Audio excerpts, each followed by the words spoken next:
May the best writer win, and may it be enough to make up for the orgasms we forsake. That's so That funny. might be my favorite line from the whole book.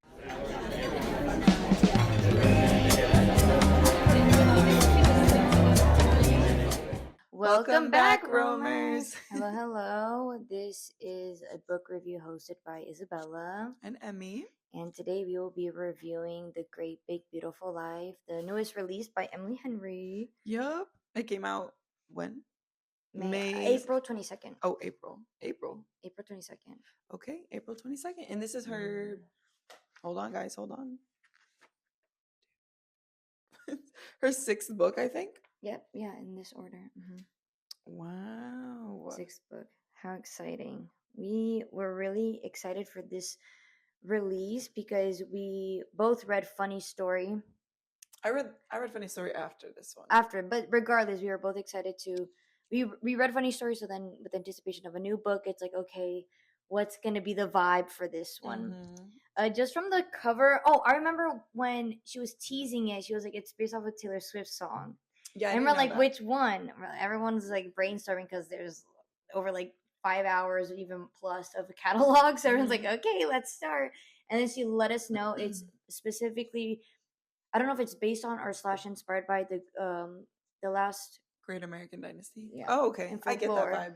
I get the vibe. Yeah, and I was like, okay, yeah. After reading it, I get the vibe. The vibe, literally if you want to know the vibe of the book, it's dead as that song. The last Great American Dynasty. Yeah. Everything about it, the setting, the instrumental, the production, like, it makes sense.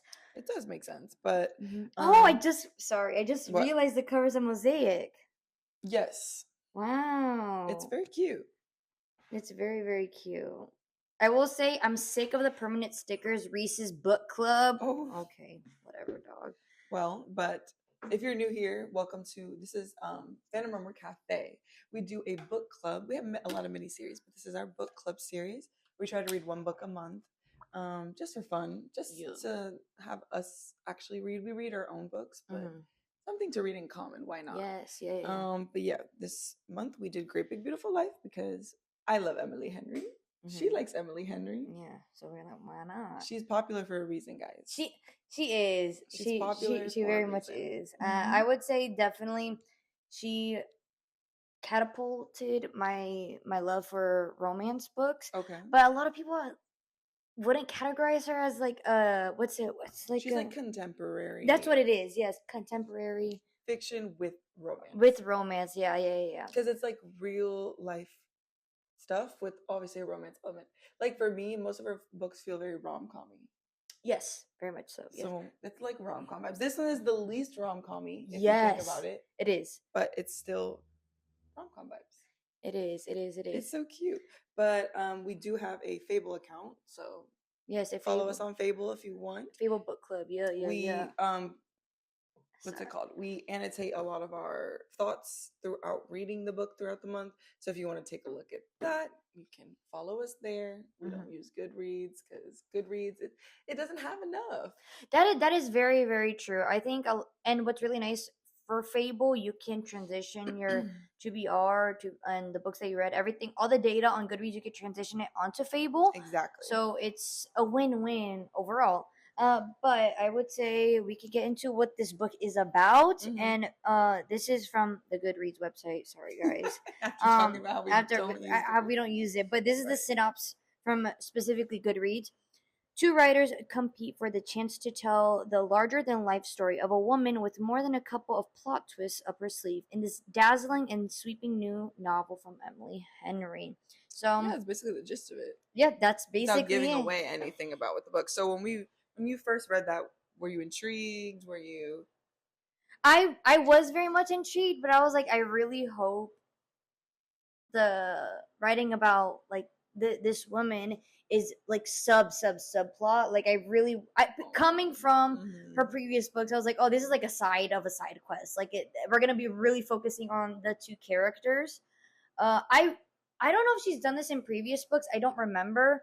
But I thought this also might be her experimenting with what's it called? A dual point of view.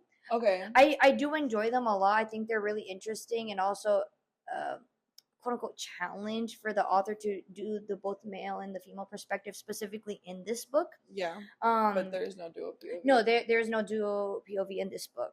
But yeah, what were your thoughts, I guess? Well, I mean, there is technically a dual POV, but it's not from Hayden's perspective. It's Margaret's. But it's not even not even because it's a third person, so it's not even her perspective. There's like 4.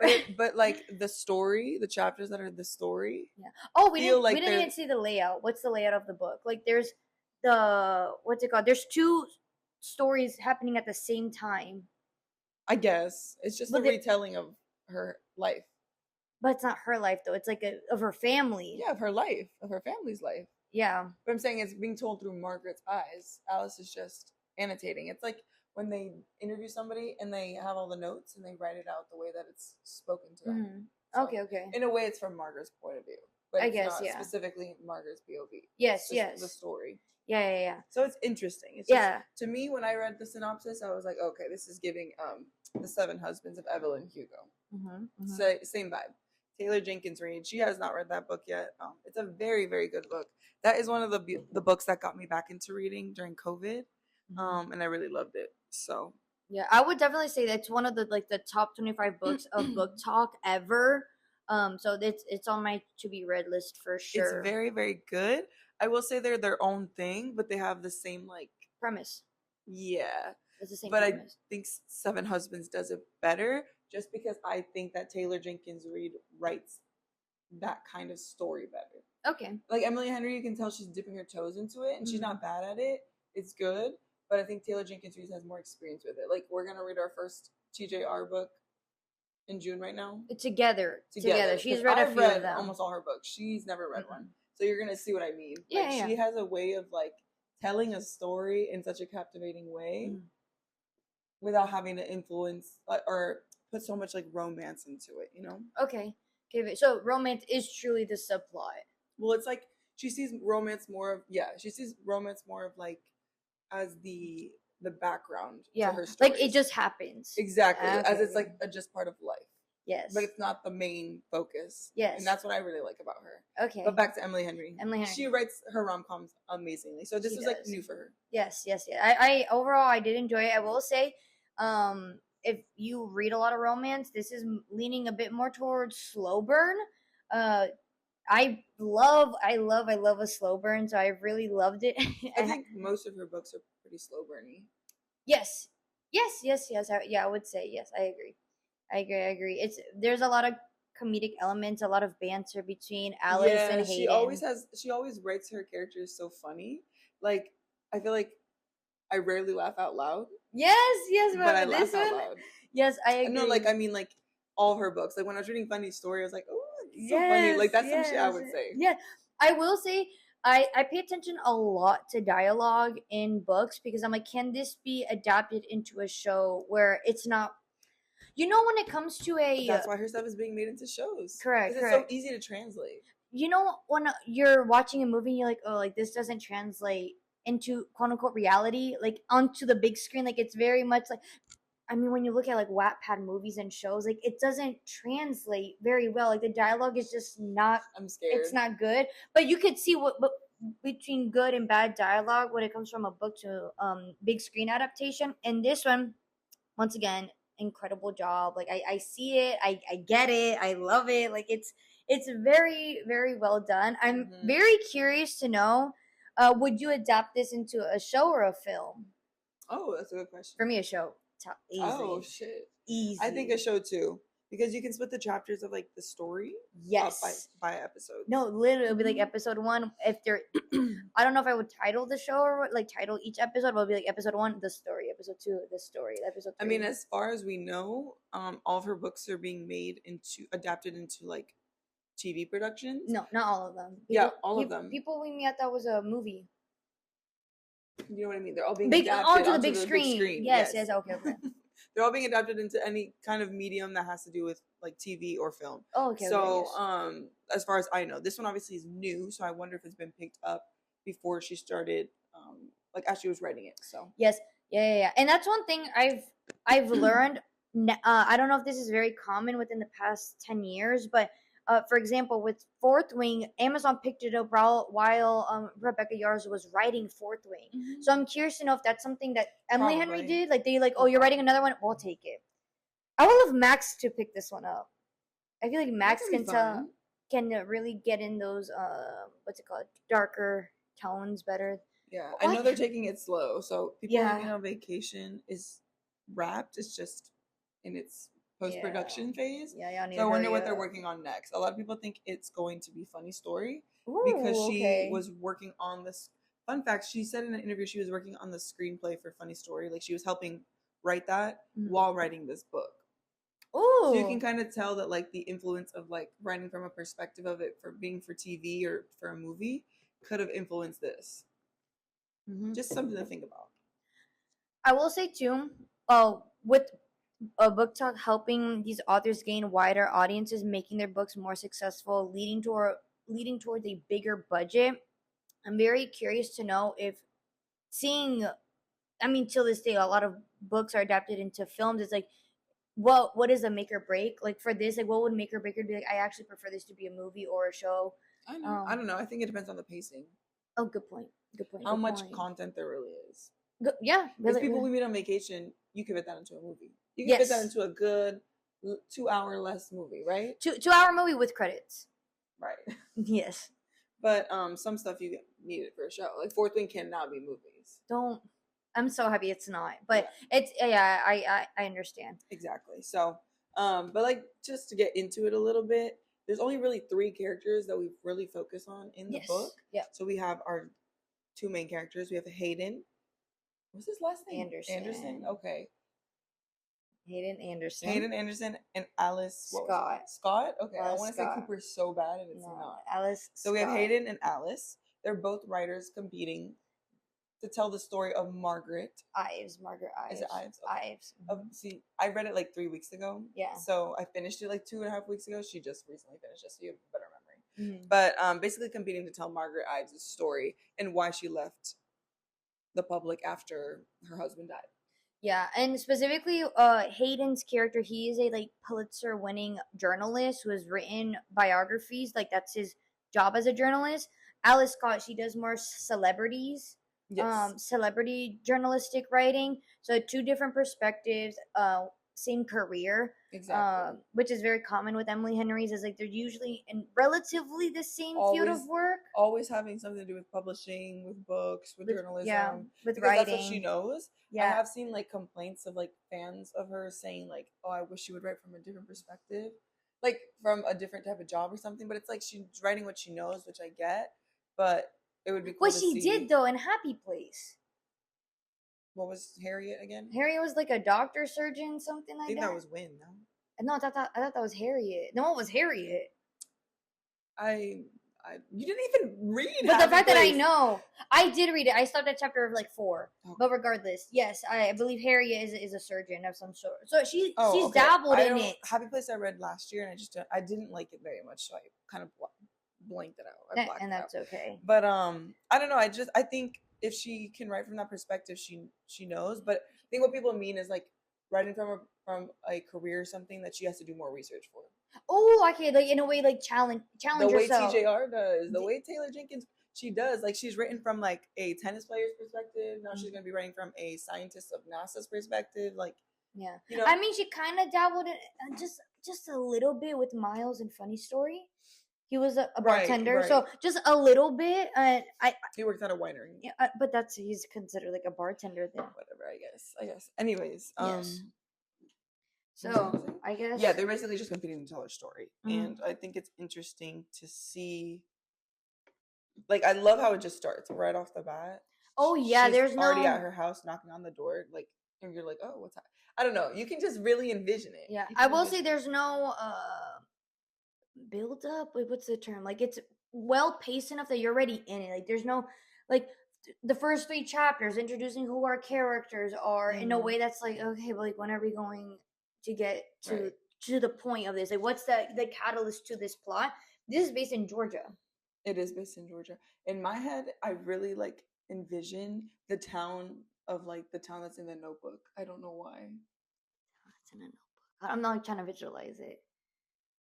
Have you read The Notebook? Not, or have you yeah, watched The I've seen the Notebook? movie. Yeah. So like, oh, that's good. you I know like that. when I like like that. Allie is living in that house, I like that picture book big lovers like house? that. I picture book lovers Oh, in that you sense. know, This one, I picture a bit more like a small town coastal because of the beach and stuff. like Somewhere I Turn Pretty. I picture that more. Mhm. I picture that. Yeah. That's North Carolina though, but Yeah. close enough. Picture like seaside Florida, Destin, Florida. That's the vibe. True, that is the vibe for this one. That's But the vibe that I get. don't know, because when I think Georgia, like I was thinking inland, like where her mom might live. Yeah. It's like giving that big house with the big Yeah. like farm. Do you know any other cities in Georgia besides Atlanta? I don't. Covington? Yeah, I don't know. I don't know any other cities. That's just in because Georgia. the Mystic Vampire Diary falls thing. Oh, true. Okay. But we can go through our notes for Fable now. I started writing a bunch at first, and then I gave up because I was too into the book and I forgot. And that's okay. So, but this book has 35 chapters, technically. And 37 chapter. Wait, what did you say? 35? No, 37 chapters. It says 35 on here. And then there's a lot of interludes of the story. Okay, so there's more. To start off, chapter 1. Yeah, chapter 1, I just wrote, okay, Margaret is giving Evelyn Hugo. I like it. Like Evelyn Hugo, you know, the book. Yeah, of course. Right. I know. Then we have chapter 2. I wrote, I already like Alice. She's a people person, but this romance is already giving grumpy sunshine, so we'll see how I feel. Because at first, Hayden comes Speak about it. Hayden comes off really grumpy and really like standoffish, which is fine. But I think like the contrast of like Alice being so cheery and happy and like she sees the positive in everything. She's very optimistic. She's very optimistic, which I'm not like that as a person. So for me, when I see a personality like that, I get like, all right, let's tone it down, baby. I related to Alice so much. I was like, yes. Like, let's tone it down a bit. And then seeing Hayden how grumpy he is, like contrast, I'm like, oh shit, is this grumpy sunshine? Yeah. It's not my favorite trope. But it changed. It changed once we got to know Hayden a little better. But yeah, I mean, I don't know. Did you not get that vibe a little bit? Oh, immediately. I was like, this is my thing. Because right, you do like that. I do like it. I personally don't need him being rude to me, but fine. Yeah, no, that's the thing what I love when an author interprets like what grumpy means to them, because a lot of times it's like actually rude, teetering towards bullying, and it's like, all right, let's. Yeah, no, I don't like that. I don't like that. But he wasn't bullying; he's just standoffish. There's very like closed off to talking to her because he knows that's her competition. Exactly. Yeah, he's very to himself in the beginning, and you're like, but from Alice's perspective, is this something that I would react? I'd be like, okay, let's speak up. Why are you acting this way? Like, I want to talk to you more now because. We're on the same story. People person, like yes. But when she said, like in the second or third chapter, she goes to the bar just to like talk to people. I'm that's like, crazy. What the hell? That's crazy. I wouldn't go to a bar just to talk. My Amazon package. What'd you order? A new phone case. Oh, fun! But yeah, I was like, I wouldn't just go to a bar alone to talk to people in a town I've never been to. I would do that to maybe a cafe. To each their own. A cafe, I feel like it's a more welcoming setting, but a bar, yeah, no, that's some crazy shit. True. And then I said, what Alice needs to do is stand up. Theo is horrible and she thinks, in quotes, he reached out to check in. That's something. Girl, what? Okay, so when we meet her, she has this thing, whatever, situationship with this guy named Theo and who won't commit to her, but she's like okay with it, I guess. It's like been on and off for years. For years is crazy, but yeah, I just more common than you think. No, I know, but that's like stand up. He checks in every few days. That's something. Right, guys, you have to stand up. All right. Then we have chapter 5. I wrote, she has some trauma. ... Interesting. Can't wait to learn more. LOL about what happened to her sister, because it kind of like is. She like mentioned that there was something with her sister during their childhood. Yes, she was sick a lot, this and that. So I'm like interested. We did at this point. I didn't know if like her sister was still with us. We don't like. It was very vague. So I just didn't. I wonder if that was going to play a part into the story later on. And then I said the Itchy Bitches fire group chat name. So there's. Oh, I love that too. There's a little bit of friendship. What's that called? Like friendship communication among like every few chapters or so where we're seeing Alice interact with her friends. It's her coworkers. Her coworkers, yes, in a group chat at the scratch. But I like that. at the scratch. But I like That's I like funny the, as fuck. Now that I realize it, I like that she intertwines like because it feels very isolated because it's really just them two on this island that they're new to, and then we have Margaret. Like the only reason there is for Margaret. So you kind of feel connected to their life back home through the group chat, and like get a sense of who her friends are. Like you kind of get a sense of the personalities, which is something Emily Henry does really, really well with side characters. She writes them well enough where okay, we have a visual of who they are, but even with the general descriptions and a few interactions, we're like, I see who, like, I can imagine these characters in the banter that they have. Furthermore, right. But yeah, I really like the group chat interaction. It's very realistic. Like I don't know how they interact and stuff. It's very funny, and they have like inside jokes and stuff. Where yeah, it feels natural. Yes, it feels very, very natural. Okay, so 6. For chapter 6, I wrote love the hand around the waist to protect her from some creepy ass older man. Right. Breakfast in a diner. Why did I write dinner? Breakfast in a diner at 4 a.m. Well, yes, now I want Waffle House. Bro, when you said that, I was like, we gotta go to Waffle House. Well, in my head, that diner looked like Waffle House. Yes. Yeah. Yes. And then also, this is when there's a fire at the hotel they're both staying at. Was it a fire alarm? There was a fire alarm. Yeah, but the reason there was an alarm was because there was a fire. Not necessarily. They literally say the stove down in the kitchen started burning. Oh, I don't remember that. Anyways, because of course they're staying at the same hotel. Small town. Next the same. No, next door to each other. Yeah. Anyways, but this is when Alice's little like, let me talk to everyone thing gets a little like, girl, you have hype down. No, but like she has no sense of security or like at all because she just goes up to this man who already looks a little suspicious and starts talking to him. I thought he approached her. No, she approaches him. What did she say to him? Because he looked like he was like hurt or something, so she was trying to be nice, and then he got creepy and said something inappropriate, and then that's when Hayden like saw that she was uncomfortable and grabbed her and pulled her and like, hey honey, like pretend, the whole. No, I know the faking to be together. the fake couple aspect, but I swear in my head I visualize it where she's walking out, she's standing in the parking lot, and then someone goes over to her who the guy was drunk. That's why I envisioned the scene, but I was wrong. And then I said, tell around the slutty little waist scene. It's a must in rom-com. It always is. It always they is. Always gotta put them in a. I love it. And then we go many chapters without saying anything. We go into chapter 12, and you wrote. I love this banter. I don't remember exactly what was going on, but I did enjoy it a lot. That's why I have a physical book. Yeah. I read on my. I borrowed it from her. I was gonna say I read on my Kindle, but I borrowed it. Okay, what did I? Like where? Where's this banter? I don't even remember. Well, this is like she's talking with Margaret here. I didn't specify with who. I'm assuming it was with Hayden. Yeah, this is when she's talking to. This is a conversation between Margaret and her talking about. I don't know. Yeah, I guess that. I did. Yeah, next time I'm gonna specify with who the characters are because I don't remember. Specify. Regardless, the dialogue in this chapter is good. It's very good. Oh, okay. Chapter 13. This is too funny. I wrote, "May the best writer win, and may it be enough to make up for the orgasms we forsake." That's so funny. That might be my favorite line from the whole book. That might be funny. My favorite line because this is when her and Hayden realize that they have some sort of little chemistry going on and they kiss, but then they're like, well.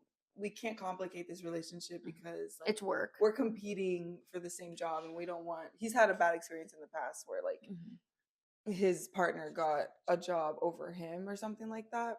So they basically agree, like, okay, just friends. But the way she says that was so funny. May the best writer win, and may it be enough to make up for the orgasms we forsake. Is crazy. And then I said the push and pull, the teasing, the edging. Oh, I know it's going to be worth it. Head shaking.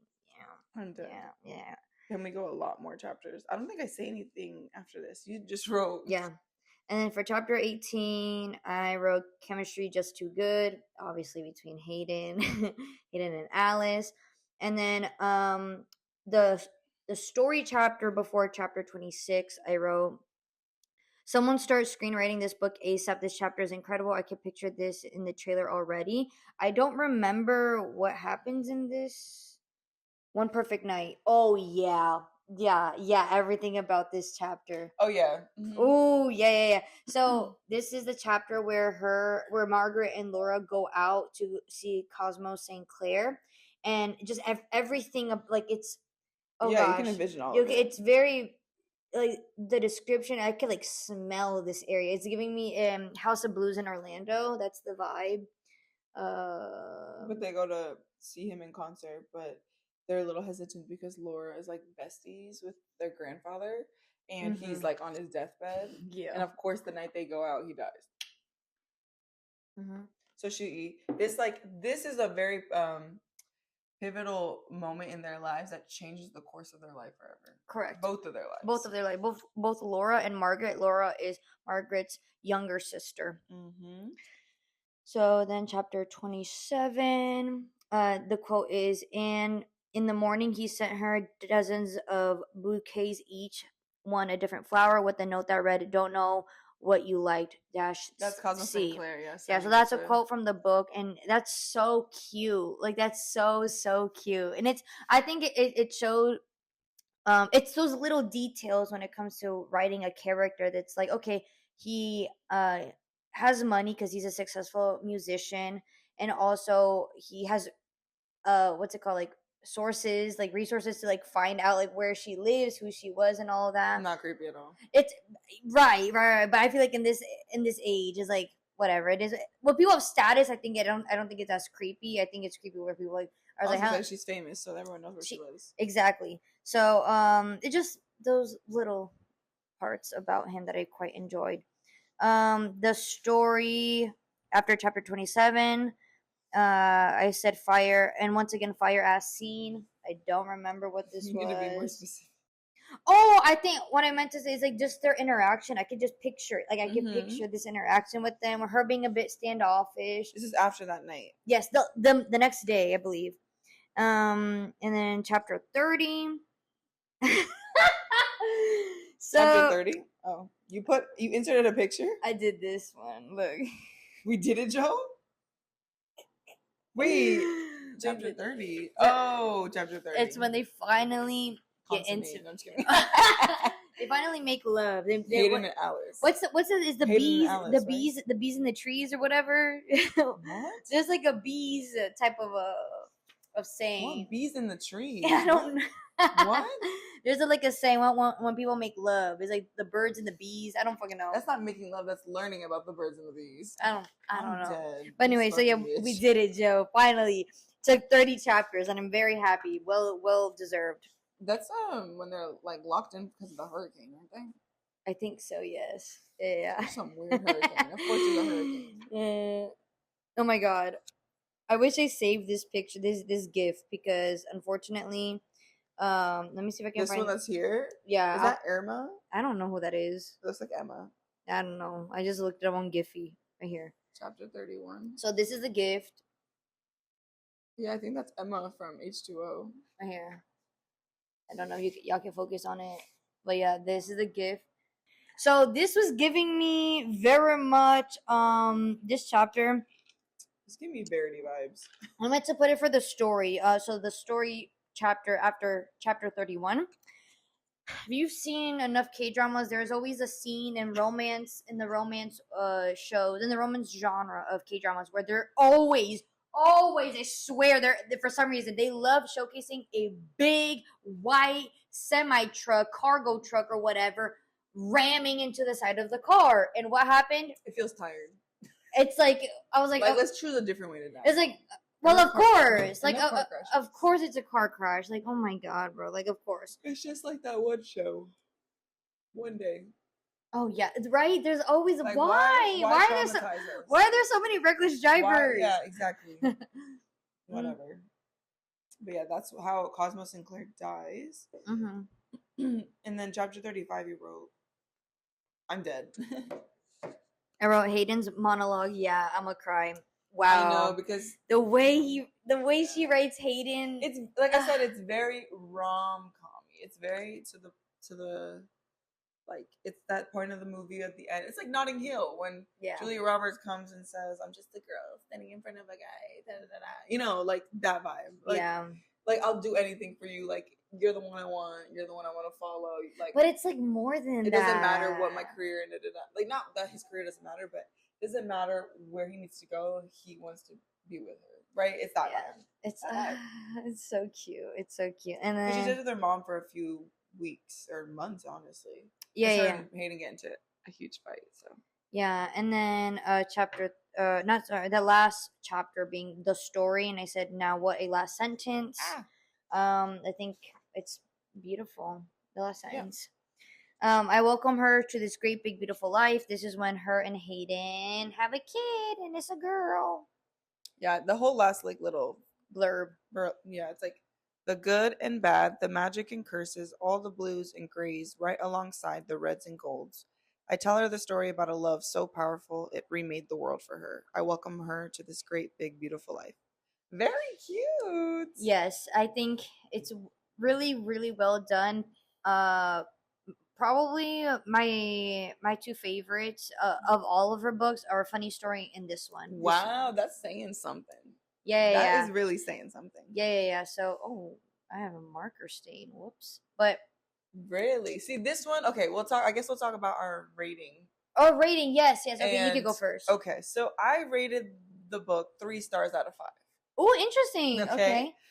And then I wrote my review. Okay. Because I got to write my review. Of course. It's not very long. It's okay. I wrote, I like the different route Emily Henry took with the book, but it wasn't the most enthralling book of hers to read. Although I still enjoyed Margaret and Alice as characters, I didn't fully fall in love with Hayden.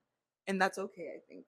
Okay, yes. Okay. I thought Hayden was, he gets better developed towards the end, but I didn't find anything about him like super intriguing at first. I think the first time I actually find him to have some sort of more of a personality is when they go to the beach late at night one day, and he's like scared of a snake. That's the funniest. And he carries her across, and she's like, "Oh, you're protecting my ankles for me." Like, that was a funny scene. Like, from then I was like, okay, Hayden's cool. Like, I'm starting to get a sense of his personality more. But then it kind of dies down again. And that might just be because we're getting a lot of it from Alice's point of view. If we maybe got some, I feel like this one maybe would have been cool, like you said, to have the dual point of view and get more of like who Hayden is, because there's so many questions about his thought process. He is, and like we find out that he is the grandson of Margaret. Let me just say that I knew he was related somehow. From the very moment, I was like, there's something weird. He's related to Margaret some way, somehow. I don't know what it is, but I knew he was related. I forgot to write that in my Fable notes. He's the grandson of Margaret. Of Margaret, yes. Mm-hmm. Because Margaret and Cosmo, although she tells in her version that she had a miscarriage, she lied. They actually did have a child and kept it secret from everyone. She gave it up for adoption. And that's when Cosmo died taking her to the hospital to give birth. Like, that's one day shit. No, that's one day. Yeah, he thought it was appendicitis. No, that's the lie she told Alice. The truth is that she was pregnant. And when Cosmo knew she was pregnant. Yes, they both knew she was pregnant. They were keeping it hidden from the world. Fuck, I feel like I need to reread it again. She was pregnant. And on the way, when her water broke and they were on the way to the hospital, that's when it was literally a Princess Diana moment. That's when they got into the accident. He died. And she woke up having given birth to the baby. But Cosmo died. She died? Wait, she was unconscious while giving birth? Yes, so she had a C-section. Oh, okay. And when she woke up, Cosmo wasn't there because Cosmo died and the baby was born. Yes. Oh, that's now I'm remembering the gift. Yeah. Jesus Christ. Yeah. Okay. Yep, that's what happened. Oh man. Because she lied to Alice. She lied to everyone. Nobody. That's why she was hidden for 2 years. The same way her dad's daughter. That family tree goes crazy because I wish he inserted that at the end, a family tree, because I need it. I need the visuals. The same way her dad's daughter lied about having a child, or like her dad had an affair with somebody who had a child, and they lied about it too. Was it them that was with Ruth? Ruth. It was Bernie and what the hell, Frank? What's her dad's name? Franklin, I don't know. It starts with an F. No, but her dad was married to obviously her mom, and then he left for years, had an affair with this other Bernie. lady. Was it Her Bernie? name was Nina. I thought that was the grandfather. No, Guys, we no. need the family tree. One sec. Anyways, it was the same thing. She hid from the public that they had a kid together because it was out of wedlock. Because he was cheating on his wife. Okay, so we have Lawrence is here. No, the affair was with Nina. That's what I just said. Okay. I said the name was Nina, dude. Okay. Right, Frank. Oh, Frederick. That is one of the sons. I'm talking about her grandfather. Margaret's grandfather had an Gerald, Nina. Had an affair with Nina, but he was married to Rosalind. He left for years, and then she was an actress. He had an affair with her, but they hid it from the world. She went to Switzerland because he was still married with Rosalind. The press thought that she had gone away to a psychiatric ward, but she wasn't in a psychiatric ward. She was just hiding her pregnancy from the world. So who went to Switzerland? Rosalind? No, Nina. Nina went to Switzerland. She was hiding it from the world. Yes, she went to Switzerland. Then they had Ruth. That was the secret baby, Nicolette. Nicolette, yeah, the mosaic. Okay. And then he finds out years later that that's his daughter. So he was always treating her like she was like God. But they grew up thinking that Ruth was their aunt, but she wasn't. There's a half sister. Oh yes, okay, so, yeah, because Margaret would run with her in the lemon. I guess I she is her aunt. Yeah, I'm talking about. That's sister. I think sister is not aunt from Margaret. They're aunts, yes, but the kids grew up didn't know that was their half sister. They thought it was their aunt's daughter, so they thought they were cousins. That's what it was, cousins. Oh, okay, perfect. Yeah. It was hidden from the public because their lives were so in the public. It's literally giving the royal family. It is. Like that's what they said. It said Royal American Family. It's literally giving the royal family. And then the way that Cosmo and dies because they're always constantly hiding and running from the paparazzi is literally what happened to Princess Diana. Yes, yeah. Princess Diana died because the paparazzi were annoying as hell, running her down, and she died in a car crash. Yeah. So what was I gonna do? See, that family tree is helpful. It is very, very helpful. I'm trying to think. What's your rating? Wait. Oh yes. You didn't give your rating or review. Well, because we were talking about everything in general, but mine was 4.75. I quite enjoyed it. I quite enjoyed it. I think when it comes to the 0.75 is taking me out. I'm gonna use and abuse the 0.20. No. Then I would have stuck to Goodreads. Respectfully, I like the 0.25, 0.50, 0.75 for a reason. Thank you, Fable, for doing that. But I will say I haven't read enough books in my life to really be able to criticize well and not well developed characters, written out characters. Just because I don't know, so that's why I really, really enjoy this book. But I love watching book reviews on YouTube. The people that really didn't like the book, or it's one of their least favorites. Why is that? In comparison to their favorite books, what makes it a bad or good book in their opinion? So that's how I'm able to gain knowledge when it comes to writing characters in books in comparison to showing them on the screen. Because on the screen, visually you could understand them for who they are. There's facial features, expressions, and stuff. There's a lot that is shown, not said. Unlike in books, you need it to be said. Different mediums. Certain stories work for, like, art works in the medium it's supposed to. Like, certain books can't be adapted into movie and film because it's just not made for it. I think it can. It just doesn't work well. It's not executed well enough. It's not the medium it's supposed to exist in. I guess. Yeah. Yep. That's a good perspective. That's a very good perspective. I mean, it is what it is. We enjoyed it overall. Yeah, overall I liked it. I won't tell you where it lies within my ranking of Emily Henry books because we plan on doing a video where we do all that on its own. But like we always do, we are going to fan cast the main three because it's fun. It's good fun to just see how we envision the characters. If this gets made into a movie or TV show, to see kind of our perspective. The good thing with Emily Henry, the fun thing with Emily Henry books is that her characters are always like early to mid 30s. So Alice is 33 and he's 36. So like they're up there. Like I'm not close to that age. So for me, it's a different time of life, you know? So it's interesting, but we can start with Margaret. Okay. So we only did Hayden, Alice, and Margaret because this book doesn't need too many people. But Okay.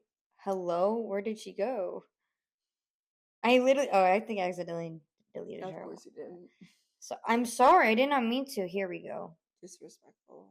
I feel like mine is gonna be basic AF. So is mine, but I don't But care. she's that actress. See, I feel like it's the same. Actually, no, maybe not. Maybe no. Okay, ready? 3, 2, 1. Yeah. Girl, your shit is dark as hell. There we go. Yeah. Meryl Streep.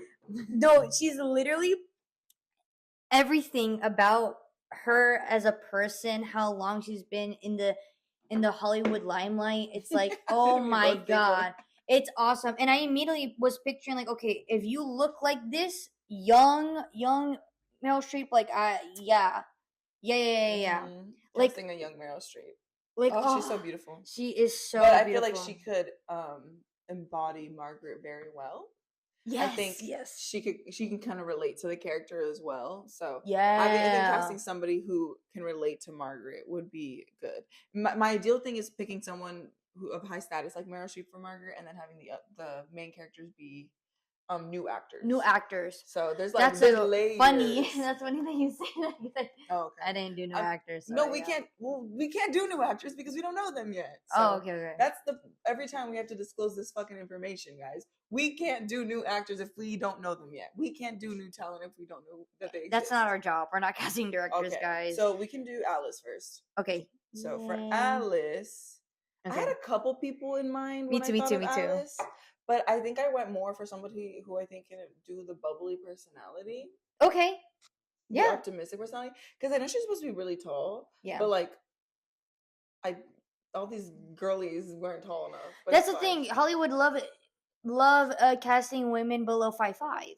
So, but it is what it is. 3, 2, 1. Oh my God, Daisy Queen! Yes. I love Daisy. This is Zoe Deutch. You know her? Oh yes. She's short as hell, but I know she would eat in a rom-com. Yeah, and I know she can be bubbly, and she's so pretty. Yeah. I did Daisy, just because based on the cover, I was like, okay, she's a brunette. You know who she kind of looks like in the cover to me? Violeta. Yes. Oh my God. Yeah. You know Violeta.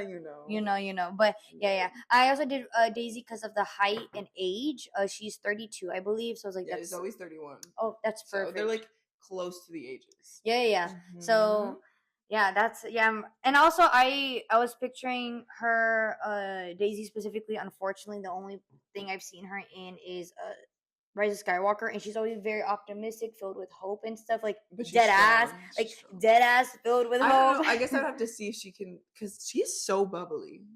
Yeah, she's very much a people person, so it's interesting to see. I feel like she could do it. I think so. She could do it. Yeah. Okay, but I'm really. I haven't seen what stuff has she been in that I may Set It Up with Glenn Powell. She was. Oh, that's good. Now, okay. She's been in a bunch of stuff. I just.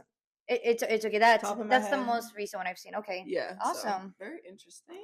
Okay, and the last but not least, I think I gagged with this one. You're not gonna expect this one. Okay. Yeah. For Hayden, I knew exactly. Once I went to watch Thunderbolts. Oh well. Then I realized something. 3, 2, 1. Oh, really? Our new Superman? He's so hot. With the scruff and stuff? Yeah. And then he grew out his hair just a little bit more. Yeah, I did Dave Patel. I saw him on fan casting online. I said Dave Patel. And I was like thinking about like the logistics. I'm like, okay, he's a person of color. Meryl Streep is a white woman. Cosmo has to be a person of color. Yeah, so, there you go. So cute. But this is really how I envision Hayden. Like, it just gives that. Maybe not blue eyes. I think brown eyes. It's okay. But yeah, that's how I envision Hayden. So yeah, that's my fan casting. I think that's all we have for today. Overall, really enjoyed the book. I love fan casting stuff. It's so much fun. Because unfortunately Hollywood just loves to recycle people. But we do our best to see, like, that's a relatively new actor. So I'm really excited to see him as Superman. July. Damn, that's gonna be hard. Oh my God. Think about the man of the month, either Pedro or what's his face? I don't know his name. Him. What is his name? Steve? I think it's Steve. Like, for real, Steve. Superman. New Superman.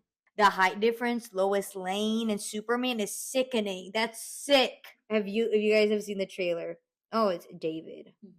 It's not Steve. My bad. I don't know where you got Steve from. Yeah, his name's. Oh my god. Oh my god, he's so attractive. But you know what I mean with the scruff and stuff. It just gives hate.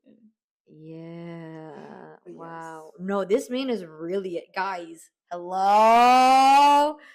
Wow. Yeah. Wow. Okay. It's Fun Nick Fancast. Why not? So Why not? Why not? But you guys let us know what you think about this book. Where does it lie within your Emily Henry ranking? Like, what is the vibes? Do you like it? Do you guys want her to do more of this? Yeah. I feel like she should explore more of like the contemporary style of writing, like more, just not romance. I think that'll be a lot of fun. And also, if you are new into reading and you want to get into reading this summer, don't read this one first, guys. You gotta dip your toes into Emily Henry because this is, I think, probably one of her best. I recommend always to read first, either beach read or People We Meet on Vacation. I think People We Meet on Vacation. So that's the first one that all people always read. I read Beach Read first, and then I read People We Meet on Vacation. So. Yeah. Or Funny Story. All of her books are very summer vibes. All of her, yes. So I think super summer vibes. I think that's all we have for today. Keep on a lookout for our next month's book review, which will be Atmosphere by Taylor Jenkins Reid. I'm a space girly through and through, so I'm really excited. Like it, yeah. I cannot wait to see it. I'm really excited to already anticipating like the book reviews to see how accurate it is. I love seeing. Let me tell you, girl does her research. So that's what I'm so excited for. She does her research. She never, like, if you're gonna commit to something, she commits. Commit. Yeah. Okay, so that's our next one for June. Yep, for June. We have a lot of stuff coming this summer, guys, because this summer is packed with things. Too many things. So movies, music, TV shows. Hello, but we don't want to get ahead of ourselves. So subscribe so you don't miss out on our content. Follow us on all of our social media. We post different things on both platforms. So you gotta on Instagram and TikTok. So you gotta follow us on both. You have to. You have to. It's a requirement. But let us know what you're currently roaming with too. Why not? What book are you currently roaming with? Let us know. We love to extend that to be read. Yeah, we do read standalones also besides because I read Funny Story. I started reading Bride, DNF'd it. You were reading Percy Jackson? Yeah, I'm reading Percy Jackson. At the moment. You read? Did you finish Angels and Demons? Or? No. I'm still reading it. I'm like more than halfway through. It's like, I don't know. I really like Percy Jackson. It's so much fun. That book is so much fun. I cannot wait to watch the show. But that one's really, really good. That To Be Read just keeps growing and growing and growing and growing. Same. So I gotta read Onyx Storm though. Yeah. Once it's available on Libby, that's the next one. That's the book I'll be reading this summer for sure. But that's all we have for today. Yep. This is our book review, book club on FRC with your host Isabella and Emmy. You guys have a great day. Have a great day. Go read a book. Go read a book.